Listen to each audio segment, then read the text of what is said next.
Hey YouTube, what's up? Steve Bogrand here, Basic Fitness. And it is time to talk about the NPC Sunset Classic that just happened this past weekend, May 28th, 2016, here in Clearwater, Pinellas Park, Florida. I was actually extremely impressed with this show. One of the main things you should be able to do when you compete is to enjoy the show, enjoy the process. And John Hanson actually did a really great job. Him and Golden Line Productions, I believe it was, just putting on the show, making everything very smooth. All the expediters did a great job. They all were competitors or people who were in the industry, so they understood the process. They were all extremely respectful. Everything was well put together. I was very impressed, and it was one of the better shows that I've been to. I definitely enjoyed that. And, that was really a big thing for me because, let's be honest, when you're not doing well with how you place, it's important that you enjoy the show, that you enjoy the process, and you enjoy what you're doing. So that was one aspect that was really nice, because even though I ended up not placing well, I still ended up having a really good time and enjoying the show, and it was still a good experience. So, as normal, it was an NPC show, but it was a natural show. So what I find is the norm is everybody's really friendly at the natural shows, and once again, that's how it was this time. I just got to talk to people, meet some new people in the industry, and, make some connections, so that was really cool. I got to see some people that actually I had done my first show ever with. One of those guys was there. So that was really cool for me too. It's interesting because it actually forced me, well, it didn't force me, but it caused me to go and look back at pictures from the first show. And because you tend not to see your own progress, and you tend to overlook that on the day-to-day basis. And to be completely honest, it's kind of night and day. There's a huge difference from where I started 2.5 years ago and where I am today.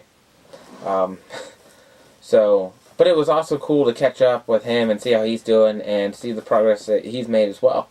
You get to meet these people, and there are a lot of really cool, just nice, genuinely good people that compete, and so it's cool to see them progressing and doing well and making strides towards their goals. And as I hinted to this earlier, I placed 3rd out of 3 again. So, was I happy with my placing? Of course not. Was my placing fair? Yes. The other guys, they looked better than me, plain and simple. That's all there is to it. I think for me, it definitely cemented in the fact that I need to take some time off from competing. We pushed the pedal to the floor really hard for this prep to try and break through the plateau, and we made a little bit of progress, but my body wasn't having it. And the truth is, I haven't really taken time off from competing. I've had at most 6 months off in between show diets for the past 2.5 years. I've been dieting every 6 months. So I think that it's time for me to take a minimum of 1 year, more than likely 2 years off from doing shows, off from competing myself. Do my best to reverse diet, and control my calories while they're going back up. And, really get try and get my metabolism as high as possible. And put on some good quality muscle, and then just maintain for a while, or continue to put on muscle, but maintain that muscle as I put it on. There's a couple of things that I feel like people tend to overlook when it comes to not competing too much. And honestly, we need people to compete as coaches. If I don't have anybody competing, well, who am I coaching? But sometimes that's not in the best interest of the client or the competitor, the athlete. Sometimes after a lot of shows, your metabolism's it's done. It's had it with you. It's over your crap. You got to give it some time to, you know, just work its way back up. Um, People tend to overlook the fact that if you have more muscle, you're going to burn more calories doing the same activities. So in the future, so if you take a good off season and you really build quality muscle, improve your physique, and add to that base, it's going to make the cut afterwards a little bit easier too. Or at the very least it should, given that you've given everything enough time to really adjust and normalize at the higher levels. So, that being said, I don't want to give anybody the impression that just because you didn't place well means that you haven't made progress or that you need to take an off season. Sometimes people just show up that are better than you. They just look better than you, and you don't have any control over it.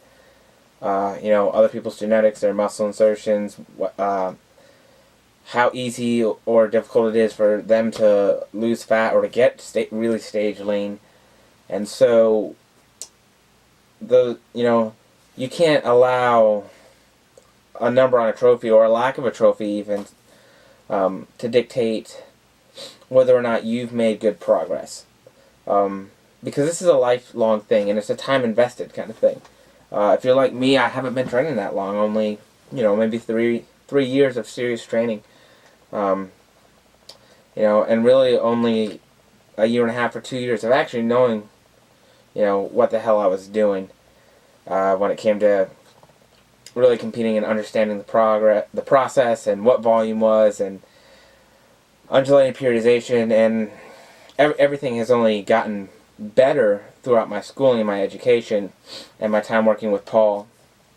But time under the bar, you can't, it's important. So it's definitely important that you have time under the bar and that you've put in the investment there. So, off seasons, time away from competing, sometimes are exactly what you need.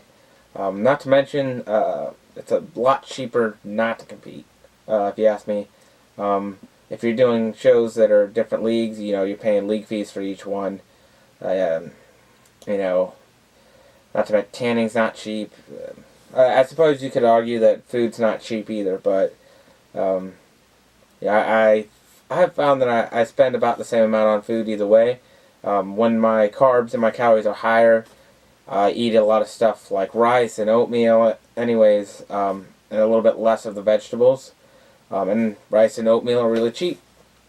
And then I find when my calories are lower, I'm eating a lot more fresh vegetables from produce stands, and even though I have a good produce stand, the amount of vegetables I eat is not cheap. Not to mention low calorie stuff, no calorie stuff, all the diets. That stuff's not cheap either. The things you use to sort of satiate yourself and hold yourself over. So, you could argue that, there's not really a big difference in price when it comes to food. I would say I don't think there's a huge difference in price. For me, if anything, I would say I actually spend less money on food probably in my off season. For those of you who have gone out there and competed and not done well, or not placed as you hoped so, I know it gets it's disappointing, it can be disheartening, but when you talk about competing, especially when you're at an amateur level, it should really be you versus you, and it's something that's cliche because it gets said over and over again, but genetically, we'll say if you're a natural competitor, there's only so much you're going to get, and you can try to be as close to optimal as possible. There's still only so much you can get, and say somebody just genetically is bigger, or leaner, or has been doing it longer, there's really nothing you can do about that. So when you're competing, it really helps out to take a very, I don't want to say narcissistic, because that puts a really negative context on it. But you need to look at yourself and look at it as you against you. Just being a better you. You know, a lot of people say that it is, you know, it's shallow because it's just the outside. But I think that when you work on the outside, it teaches, well, it really instills in you other values that also go deeper than that. Hard work, you know, not giving up, being dedicated, sticking through with, you know, and those are all good qualities that people respect and admire, and they say, man, those are the kind of people I want around. Well, I mean, if you can do it with yourself and with your physique, then you can do it with other people. You can carry that on into other aspects of your life. So, I think that you can say there's definitely a lot of positives that can come out of competing, whether you do well or you do bad. When it comes down to it, it's all about your perspective. That being said, my perspective right now is that I am really looking forward to adding my extra calories in. I am looking forward to powerlifting competitions. I am looking forward to getting stronger again. And I am looking forward to, in a couple of years, probably doing some actual bodybuilding and not necessarily men's physique. So that's been the last week and a half. And not really much else has been going on.